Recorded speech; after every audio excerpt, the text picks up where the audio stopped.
भूमिका में बहुत महत्वपूर्ण है। ये जितने भी ईपीएफओ हैं, इनको हमको ताला लगाना ही पड़ेगा। इसके लिए तैयार है। नमस्कार साथियों, स्वागत है आपका ईपीएस 95 मिनिमम पेंशन बढ़ोतरी के एक और वीडियो में। साथियों, सरकार की तरफ से जब से यूपीएस का ऐलान हुआ है तब से ईपीएस 95 पेंशनरों में भी हलचलें तेज हो गई है और एनएससी ने भी अपनी एक्टिविटी तेज कर दी है। जी साथियों, इसी क्रम में एक बहुत बड़ी अपडेट निकल कर आ रही है। ईपीएफओ श्रम मंत्रालय ने एनएससी के बड़े लीडर्स को ईपीएस 95 पर चर्चा करने के लिए आमंत्रित किया। जी हाँ साथियों, बहुत बड़ी अपडेट निकल कर आ रही है। पूरी जानकारी के लिए आप इस वीडियो के अंत तक बने रहिएगा। तो साथियों, जैसा कि हम सभी को पता है, यूपीएस पेंशन का ऐलान गवर्नमेंट ने कर दिया है, जिसके तहत केंद्रीय कर्मचारियों को एक और ऑप्शन मिल गया है जिसमें वह पेंशन चुन सकते हैं। साथियों, यूपीएस पेंशन को इम्प्लीमेंट करवाने के लिए दो लोगों की महत्वपूर्ण भूमिका थी, जिसमें पहले थे ऑल इंडिया रेलवे मेंस के जनरल सेक्रेटरी शिव गोपाल मिश्रा और दूसरे थे वित्त सचिव टीवी सोमनाथन जी। तो साथियों, आपको यहाँ पर बता दें कि इन दोनों से ही एनएससी ने पहले मुलाकातें की है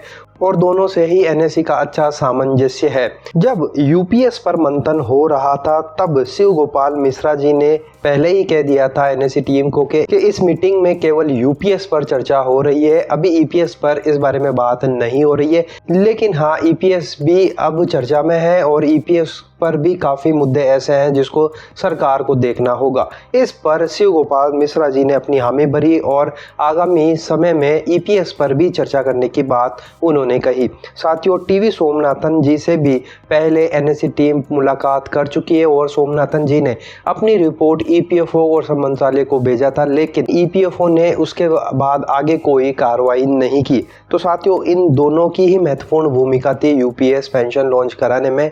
अब साथियों, बड़ी अपडेट ये निकल कर आई है कि ईपीएफओ और श्रम मंत्रालय ने एनएससी टीम को 27 अगस्त को अपने यहाँ आमंत्रित किया है और ईपीएस 95 की मांगों को लेकर फिर से चर्चा करने की बात कही है। तो साथियों, बहुत बड़ी अपडेट है। 27 अगस्त को एनएससी टीम के चीफ कमांडर अशोक रावत जी अपने दल के साथ में दिल्ली पहुँच रहे हैं और ईपीएफओ के साथ में डिस्कशन होने वाला है, जिसमें श्रम मंत्री भी काफ़ी इंटरेस्ट दिखा रहे हैं। लेकिन कमांडर अशोक रावत जी ने साफ कर दिया है कि पहले भी बहुत सारी मीटिंगें होती रही है, लेकिन इस बार की मीटिंग को हमें सार्थक बनाना होगा और कुछ रिजल्ट पर आकर हमें रुकना ही होगा। जैसा कि साथियों, हम सभी को पता है, एनएससी टीम ने 31 अगस्त का अल्टीमेटम सरकार और ईपीएफओ को दिया था और कहा था कि अगर 31 अगस्त तक हमारी मांगों को लेकर कुछ ठोस निर्णय नहीं लिए जाते हैं तो फिर हम देश भर में ईपीएफओ के कार्यालयों की तालाबंदी कार्यक्रम करेंगे और फिर से हमारा विरोध प्रदर्शन तेज होगा।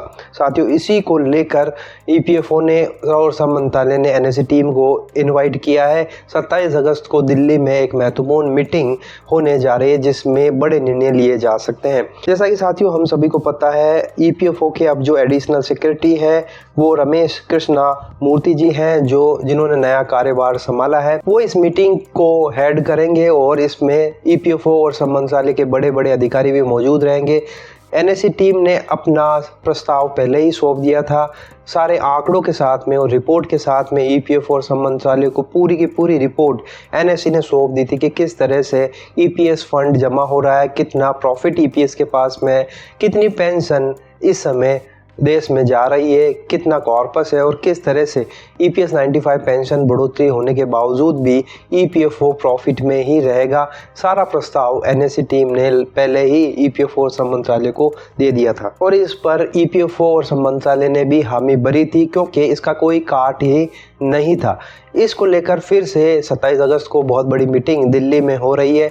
अब देखना ये होगा कि इस मीटिंग में क्या निकल कर आता है। हालांकि जल्द नतीजा निकलना थोड़ा असंभव है, लेकिन कुछ ठोस निर्णय और कुछ महत्वपूर्ण कदम इस मीटिंग के बाद में उठाए जा सकते हैं, ऐसी आशा हम लगा रहे हैं। साथियों, एनएससी की टीम की हलचलें लगातार तेज हो गई है। एनएससी लगातार कर्नाटक और महाराष्ट्र में अपने कार्यक्रम करने के बाद में यूपी और दूसरे राज्यों में भी अपने कार्यक्रम तेज करे हुए लगातार मीटिंगें और विरोध प्रदर्शन हो रहे हैं। इसी क्रम में 27 अगस्त को को EPFO के कार्यक्रम निधि आपके द्वार के अंतर्गत भी सभी प्रांतीय नेताओं और पेंशनरों को ये कहा गया कि आप यदि आपके द्वार कार्यक्रम में पहुंचे और प्रधानमंत्री और श्रम मंत्री के नाम पर EPS 95 की मांगों को लेकर ज्ञापन सौंपें, ताकि एक मुहिम बनाकर सरकार पर दबाव बनाया जा सकता है। तो साथियों, ये बहुत बड़ी अपडेट ही लगातार UPS पेंशन लॉन्च होने के बाद में उम्मीदें बढ़ चुकी है। जब इनकी पेंशन मिनिमम 10,000 की जा सकती है, तो प्राइवेट कर्मचारियों ने क्या गुनाह किया है। उन्होंने की ग्रोथ में अपना योगदान दिया है और अपना अंशदान भी EPFO में जमा करवाया है। इसके बावजूद भी अगर उनको मिनिमम 1,000 रुपये पेंशन मिल रही है तो ये उनके साथ में न्याय नहीं हो रहा है। साथियों, इसी को लेकर लगातार प्रयास जारी हैं और आशा यही निकाली जा रही है कि जल्द से जल्द EPS 95 की मांगों को लेकर भी सरकार कुछ उचित कदम उठाएगी और पेंशनरों के चेहरों पर खुशियां लौटेगी। साथियों, इसी अपडेट के साथ में वीडियो को हम समाप्त करते हैं। वीडियो अगर आपको अच्छा लगा तो लाइक शेयर करिएगा। इसी तरह के अपडेट पाने के लिए आप चैनल को सब्सक्राइब ज़रूर कर लीजिए। आपकी कोई राय है तो कमेंट बॉक्स में ज़रूर बताइए। तो फिर मिलते हैं, तब तक के लिए अपना ख्याल रखिए। जय हिंद, जय भारत।